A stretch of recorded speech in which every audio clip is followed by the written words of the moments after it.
Innal hamdalillah nahmaduhu wa nasta'inuhu wa nastaghfiruh wa natawakkalu bihi wa na'udzu billahi min syururi anfusina wa min sayyiati a'malina may yahdihillahu fala mudhillalah wa may yudlil fala hadiyalah.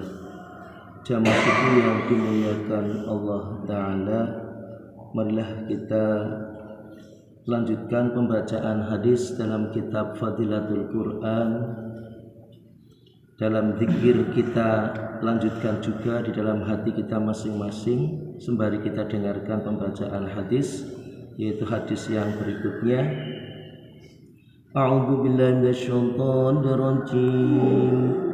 An Abi Hurairah radhiyallahu anhu anna Rasulullah sallallahu alaihi wasallam qala majtama'a qaumun fi buyutin min buyutillah yatluna kitaballahi wa yata'arasunahu bainahum illa nazalat alaihimus sakinatu wa ghasyiyahumur rahmah wa hafathumul malaikatu wa dzakarallahu fi man 'indah.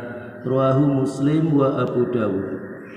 Dari Abu Hurairah radhiyallahu anhu berkata, Rasulullah sallallahu alaihi wasallam bersabda, tidak berkumpul suatu kaum dalam rumah dari rumah-rumah Allah.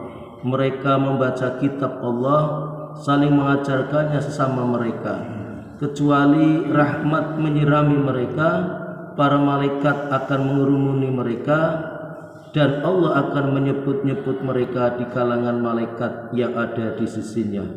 Hadis riwayat Muslim dan Abu Dawud. Keterangan hadisnya sebagai berikut. Hadis di atas menerangkan keutamaan khusus madrasah dan pondok pesantren yang memiliki berbagai kemuliaan. Setiap kemuliaan itu berderajat sangat tinggi, sehingga jika seseorang menghabiskan usianya untuk mendapatkan kemuliaan tersebut, tentu sangat baik baginya dan sangat banyak kenikmatan yang akan diperolehnya. Khususnya ia akan disebut-sebut di dalam majlis yang dicintai oleh Allah. Tiada nikmat lainnya yang dapat menandingi nikmat tersebut. Mengenai turunnya sakinah telah banyak disebutkan dalam berbagai riwayat. Para ulama hadis telah banyak menjelaskannya. Meskipun penjelasan mereka berbeda, penjelasan tersebut tidak saling bertentangan. Bahkan jika disatukan akan menjadi satu maksud. Ali radhiyallahu anhu menafsirkan bahwa sakinah adalah sejenis udara khusus yang berbentuk seperti wajah manusia. Allamah Sudi rahmatullah alaih berpendapat bahwa sakinah adalah nama sejenis mangkuk di surga yang terbuat dari emas yang digunakan untuk mencuci hati para nabi. Sebagian ulama mengatakan bahwa sakinah adalah suatu rahmat yang khusus. Tabari rahmatullah alaih mendukung pendapat bahwa sakinah adalah ketenangan hati. Sebagian lainnya menafsirkan sebagai kedamaian dan yang lainnya menafsirkan sebagai kemuliaan, sedangkan yang lainnya lagi sebagai malaikat Allah. Di samping itu masih banyak penafsiran-penafsiran lainnya. Hafiz rahmatullah alaih menulis dalam kitab Fathul Bari bahwa sakinah mencakup semua pengertian yang telah disebutkan di atas. Imam Nawawi rahmatullah alaih menafsirkan bahwa sakinah adalah kumpulan ketenangan, rahmat dan lainnya yang diturunkan bersama para malaikat. Allah Ta'ala berfirman, fa'anzalallahu sakinatu alaih, maka Allah menurunkan ketenangannya, sakinah ke atasnya. At-Taubah ayat 6. Dalam lain ayat dinyatakan, walladzi anzala sakinata fi qulubil mu'minin, dialah yang menurunkan sakinah ke dalam hati orang-orang beriman.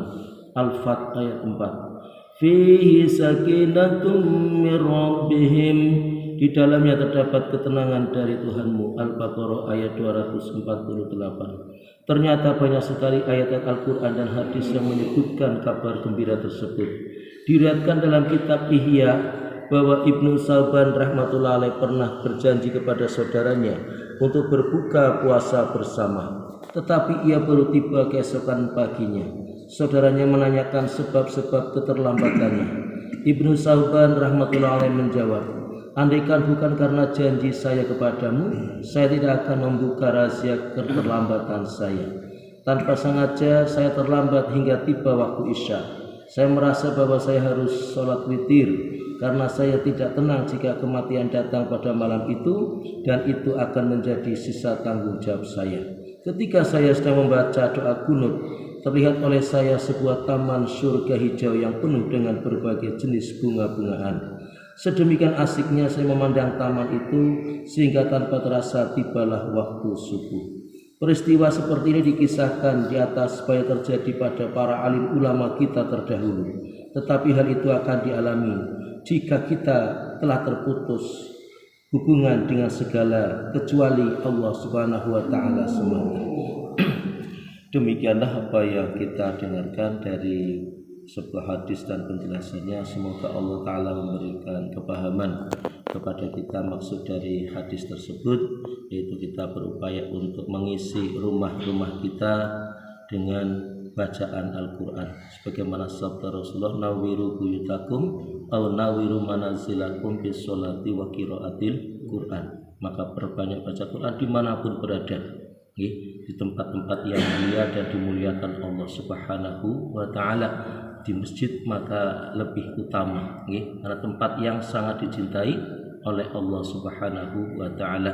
Di mana tempat di rumah kita yang sangat mulia, karena rumah kita akan diterangi cahaya Allah Ta'ala.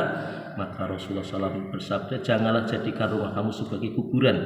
Yang maksudnya adalah rumah kita tidak pernah terdengar lantunan ayat Al-Quran. Mudah-mudahan kita bisa melaksanakan ini dan berupaya agar menjadikan Al-Quran ini sebagai bacaan kita yang utama dan yang pertama, insyaallah. Demikian, mari kita tutup bersama dengan doa kafaratul majlis.